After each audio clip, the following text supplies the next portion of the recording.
Howdy guys, Bookie Laura here. Today I am finally bringing you my April wrap-up.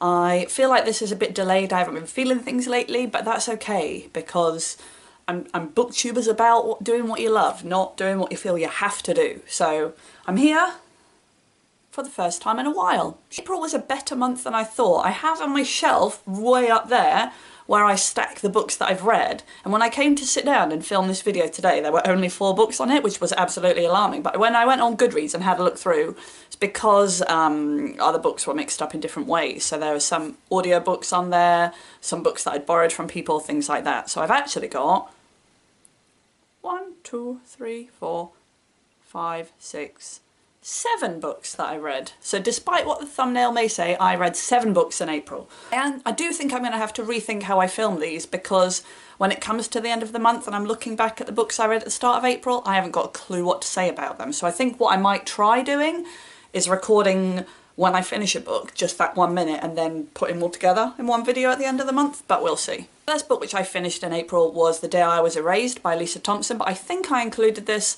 in my middle grade March wrap-up, so I'm not going to say anything more about it. I'm going to jump straight into the other books. I've got a minute timer set on my phone, and I'm going to be telling you what I remember about the plot, which should be interesting for the longer ago ones, and then summarising what I think of them.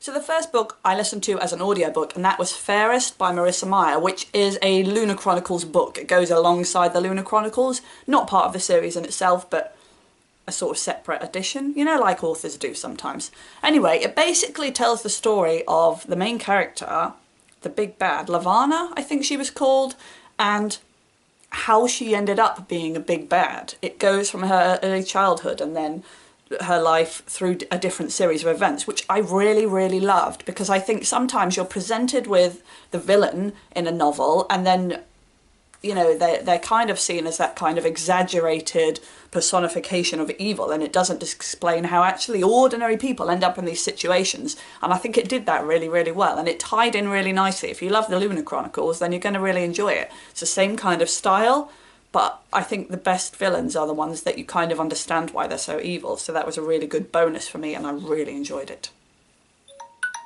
Check out that, just saying. Second book which I read was The Ask and the Answer by Ness, which is the second book in the Chaos Walking trilogy. I read the first book earlier on in the year and absolutely loved it, one of the favourite books that I've read in a while, and decided to buy the series, thanks Charlie Brooke, because she was the one who made me do it. Overall, I enjoyed this, but I don't think it was as good as the first book. It's carrying on with the same characters, so at the end of the first one, they end up in a town that they've been trying to reach. Oops, spoilers. And this is the story of then what happens next when they've reached this town and it's not the answer to all of their dreams. But what I really liked was how it kind of split it up between the two characters, so you're able to follow their different narratives and how they connected together. And I also thought that gave a really interesting kind of grey area question, because I think so often in novels and in life you're presented with, you know,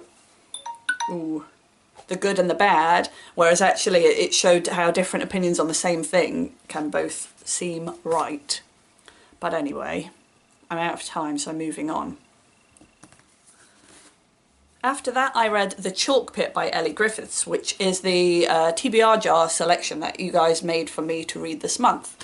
And I really enjoyed it. I gave it 3 stars in the end, which is slightly lower than what I typically give these books.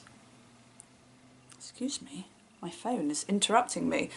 But basically, it's an easy read. It felt like a very stereotypical mystery book, but I felt that I hadn't realised it's part of a series.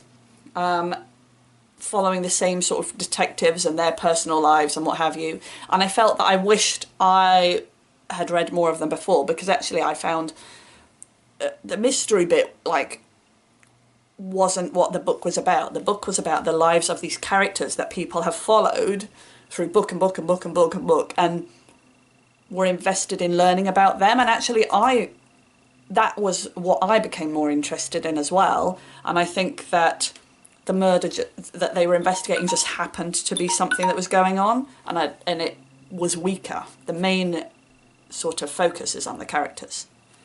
But it was okay, I gave it 3 stars, you know, and all that jazz. And after that, I read The Opal Deception by Eoin Colfer as part of the Artemis Fowl read-along, which I've been doing one of the Artemis Fowl books every month, and really, really enjoying it. I would say that this is not my favourite book in the Artemis Fowl series, but it still is a really quick read, you know, and you still get really sort of immersed in the world, I suppose. The thing that I found was probably the biggest negative for me was the fact that everything began to feel very convenient, and it reminded me a lot of Alex Rider, and I know I've said this previously, when it's like, you know, oh, we're in this impossible situation, but actually don't worry, because here's this thing that I forgot to mention I invented ages ago that's going to save the day, and that's a bit annoying because that hasn't happened as much previously, and I think that it just feels a bit cheap, you know? I want my books to feel a bit more complex and like it's been set up all the way along and all the pins drop at the end and you're like, oh yeah. So whilst it's not bad and I gave it 4 stars, it's definitely not my favourite in the series, but I'm really enjoying the series. And after that, I read One of Us is Lying by Karen McManus, which is a book that a girl in my class lent to me. She'd been reading it for a while. I think the red edged pages really provide that factor that makes you want to read it. But she lent it to me, and the basic premise is that there's 4 kids in a room and with a 5th kid, and he dies, and it's trying to figure out which one of them did it, I suppose. And it follows all of them, all their different narratives and how they tie together and how they cope with this, all the publicity and police, attention. For me, it was okay, like I gave it 3 stars, but I think the thing that stopped me really loving it was just 100% cliche YA, and whilst that has a lot of bonuses and I do enjoy reading it, I've read a lot of YA that does it so much better. I'm not sure that I was ever particularly interested in who had committed the crime, and yeah, there was just too much YA cliche with not enough extra for me to really, really love it. And then the final book, which I read this month, was Stephen Fry's Mythos, which is where he basically retells the Greek myths. I mean, it's pretty clear, pretty self-explanatory. I really enjoyed this. I gave it 4 stars, and I must say I enjoyed it more than I expected. I've not been typically a fan of this kind of book, but I am a fan of Stephen Fry, so I decided to give it a go, and I think that was a great decision on my part, I'm not going to lie, because it has his kind of humour and what have you interjected throughout, and his way of telling something, which I really enjoyed. I read it because I'm teaching ancient Greeks at school, and I thought this will give me a really good, you know, background when I'm teaching, but it doesn't, because I have a memory like a sieve, and I barely remember enough detail of the stories.